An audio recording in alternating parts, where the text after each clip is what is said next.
Okay, hi guys, and welcome to this new video here on Watch On channel. My name is Anders, and this video is a new video in the series where I'm looking at different watch brands, and I'm giving you my 5 reasons to really love and 5 reasons to really hate the watch brand. Well, of course, it's not hate, it's what you dislike or what you find the most interesting about, the least interesting, sorry, about the watch brand. I did it with Tag Heuer. I'm doing it today with Omega watches. So Omega watches, what are the 5 best and the 5 worst things about this Swiss watch brand? And of course, today I'm wearing my Omega Seamaster 300, the James Bond, which I put on this nice brown leather strap to really be kind of a dressy dive watch. So I'm really loving this watch, and I will get into what I really like and why I really love this watch. So let's roll the intro, and I'll get back to you with the 5 biggest reasons of why I hate or I dislike Omega watches.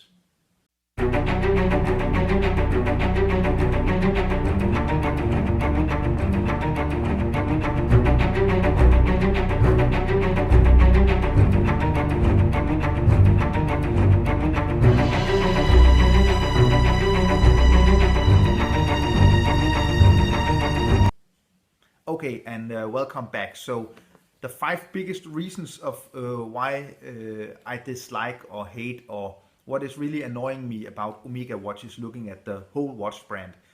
Well, the first one, I simply think that Omega watches has done everything wrong compared to what their biggest rival Rolex has done. So this is, of course, Omega watches have released too many watches, too many different models, too many different reference numbers.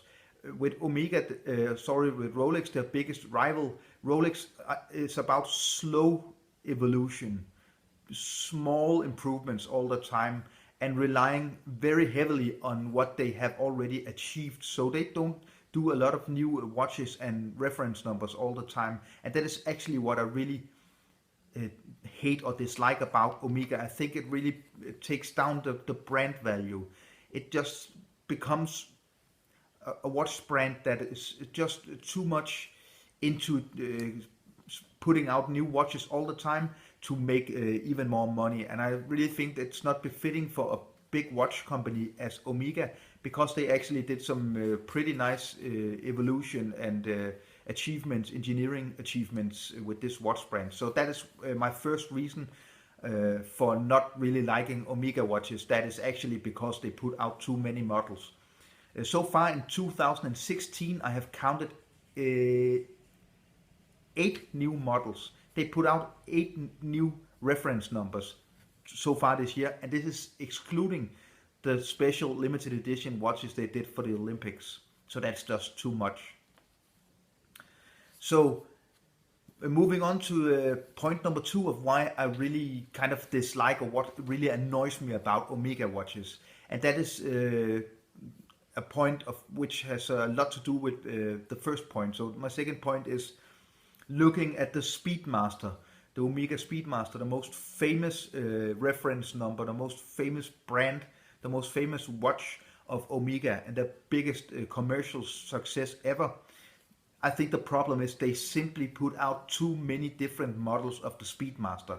You can find Speedmasters in all kind of different variations, and some people love it, but I really think they are watering out the very special 1957 Omega Speedmaster Man on the Moon watch. So since then they have just continuously been putting out new Speedmasters, different models, reduced and moon phase, and what I counted, they actually released just one single year, not this year, but one single year, they released 11 different reference numbers within the Omega Speedmaster line. And when you count the different reference numbers, you will count over 100 different reference number when talking about the Omega Speedmaster. So I really think they're watering out the legendary evolution revolution they did with that watch, because that watch really was brought to the moon in 1969. It was out the first and only watch on the moon, together with Bulova, a moon watch. But I think they're really not doing anything good for the Omega Speedmaster name, because they are simply putting out too many Speedmaster models. So that was for my point number 2. My point number 3 is actually what Omega did in the 1970s. What they did in the 50s and 60s was great. The 80s not so great, but the 1970s, it was just a horrible year for Omega. What they really did was they got hit by the quartz crisis like many other watch brands, and what Omega did was just watering out the quality. They simply started making watches of less quality. One of the things they did, they actually started to use plastic components in the movements to make cheaper watches, to be able to compete with the Japanese quartz watches. They actually just started using plastic pieces in the movements to sell them cheaper. And I think that's not really what you would want to do. What their biggest rival Rolex did, they just kept on. They just kept on making great watches, just really conservative. They didn't panic at all. Omega panicked a lot, and actually up in the 80s and 90s, they started to make a lot of quartz watches. And that is actually my point number 4. I think Omega, for what that brand is, quite high-end Swiss watch brand, one of the most famous Swiss watch brands in the whole world, I think they simply put out too many quartz watches. I don't think it's becoming for a watch brand like Omega, with the Speedmaster and Seamaster and all the other famous models, that they put out so many quartz models. And the biggest mistake is actually the quartz models they put out for the Omega Seamaster 300, the James Bond version. The first one in the first James Bond movie was actually a quartz watch, and I think it's just not becoming for Omega to make quartz watches. Don't make quartz watches. You should only make automatic and hand winding mechanical watches. Omega is too big and too famous and too beautiful a watch brand to make quartz watches. Let smaller brands and let the Japanese brands make a lot of quartz watches. Don't go into that, Omega. So I don't really understand why they up to today still make quartz watches. It doesn't make any sense. Just put away the quartz watches, and if you want an Omega Seamaster, then you buy the automatic version, and then you have to pay what it costs. Don't do quartz watches. Quartz watches is not becoming for Omega. So my point number 5, I really think Omega, just like my little complaint in the Tag Heuer video, I think Omega, they resolved to some cheap marketing points. I really love what Omega did with James Bond. James Bond really is synonymous with Omega today, and before that Rolex, but now today it's James Bond and Omega Seamaster are really synonymous. But I also think that Omega, they should really be careful they don't water out their own brand and the real value of the watch, with being too connected to James Bond. It seems like it's just James Bond all the time. And I do think some of the advertising and the commercial they do is not really high-end commercials and advertising. They should really get some more self-confidence, and they should really trust that they have the brand, the know-how, the watches, and the skills to be on a higher level. They could actually be making more intelligent commercials and pushing their brand out there to normal people and watch lovers like Rolex or Patek Philippe does. I think they do resolve to some cheap marketing points at sometimes. So that was my 5 reasons of why I hate or I dislike Omega. So let's get right into the 5 reasons why I really love and admire and yeah, my manuscript here, and respect Omega watches. So of course, the Omega Speedmaster. What Omega did with the Omega Speedmaster back in the 1950s, late 1950s, they developed a really tough racing watch, a very precise and a really durable, tough watch. And it was so tough that they could actually bring the astronauts brought the watch. NASA brought the watch to the moon, and that speaks volumes about a watch that, in competition with a lot of other watches, beat the other watches and went to the moon. And still today, you must respect and love the Speedmaster brand. The design and the way that the Speedmaster looks and feels, it's just an amazing brand, an amazing watch. So my number one reason of why I really love, admire and respect Omega watches is of course the Speedmaster, even though they put out too many models, I think. But they have also put out some nicer newer models. So big respect for the Speedmaster. And of course, moving on, the Seamaster. So this is one of the newer, and today it's not that new, Speedmaster, but Seamaster, sorry, but I think what they did with the earlier Seamaster models, the more dress-like, the smaller watches that came out in the 60s, they're just amazing watches. You can pick up a watch that is 50, 60 years old, and it just needs a service, and then it just keeps on going. One of my best friends actually bought one of the old Omega Seamasters, and it's just a beautiful dress watch. I would just wish that I could get that watch in 38, 39 millimeters in diameter, then it would be just perfect. So that was the old Seamaster. The newer Seamasters, this one, which really was a big step forward for Omega watches. They really came out of the old Seamaster Lite and the Speedmaster, and they introduced a whole new Seamaster line. And that started with this one, with the automatic version, and the Seamaster and the Planet Ocean versions today, they're just amazing. So I really respect what they did with the Omega Seamaster, one of the best designed, most beautiful, most famous dive watches of all time. And today it's much more of a desk diver, but it's so versatile. If you look at my Omega Seamaster here, well, of course it's not a dress watch, but it almost gets kind of a dress watch look just because I put it on a brown leather strap. So this is such a versatile, well-designed watch. So you can go back in the archives and find the video where I really tell you why I love this watch with so much. And this was my first Grail watch. And thank you to Omega for making this watch, which got me into watches, which is a really nice hobby, really expensive, but something I enjoy a lot. So thank you, Omega. So the third point, I really think the innovation that Omega has done in recent years, when they have really picked up on the engineering and the evolution and innovation in their movements and the materials to build their watches in. I think that they're really stepping up the game. They're really getting closer to what Rolex has done. Rolex has done this for 70 years, maybe even longer with the Submariner. And that is something you can really praise Rolex for. But what Omega has had as a big problem is they didn't really move that fast with new in-house movement and stuff like that.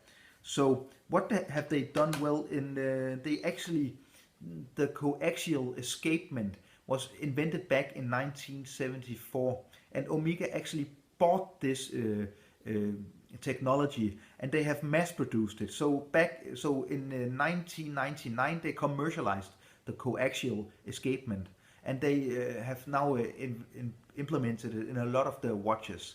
And what they have done, they started moving away from the ETA movements and building their own in-house, high-end, very precise, very durable, very tough movements. So what I really think that they have done really beautiful as well is the Aquaterra, which has an anti-magnetic build function. And this is actually anti-magnetic up to 50,000 Gauss. And this is actually even more than Rolex achieved with the Science Guy watch, the Milgauss, which is actually only able to resist magnetism of up to 10,000 Gauss. So they surpassed what Rolex did.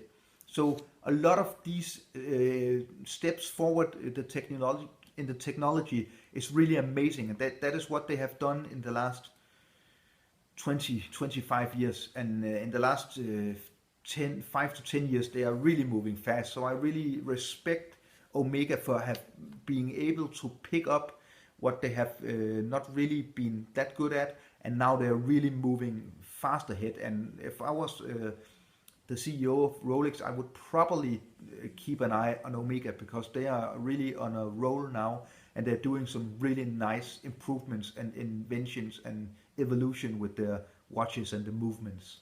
So point number 4, and that is what I really respect and love Omega for as well, and why I really was able to get into watches at higher end watches, and that is Omega is actually somewhat of a gateway watch brand. They are actually, for many people, getting the first Speedmaster or the first Seamaster is actually the way into higher end watches. Like I said in the Tag Heuer video, which you can find in the archives, I really respect Tag Heuer for being a brand that is an entry-level luxury watch brand. So you get your first Aquarace or your first Carrera, and then you move on to an Omega or a Rolex or even some other watches.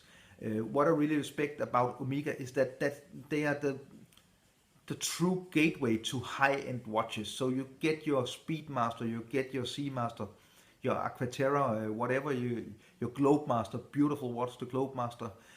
And that is actually an entry to getting even into higher end watches. You can even jump over Rolex and maybe get into Vacheron Constantin or Patek Philippe or Audemars Piguet. I really respect also Omega for being able to produce high quality watches at a price point where you can really buy an Omega Seamaster or Speedmaster or another model and be totally happy and satisfied with that watch, because it will really satisfy your need for a high quality watch and also a luxury watch. So I really respect Omega for being a watch brand that is not totally inaccessible for people who wants to get a 1 or 2 really nice watches. So kudos to Omega for really making people get into watches and having the first taste of higher end watches. So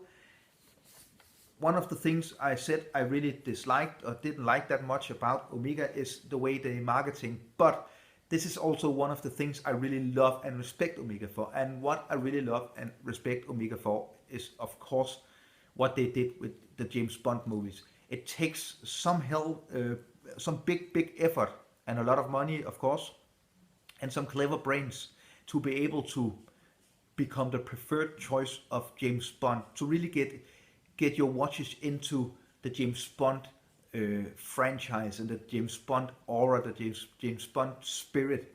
And I really think they, of course, started with this one, with Pierce Brosnan, the Quartz version, and they have just kept on moving on with new Seamaster versions.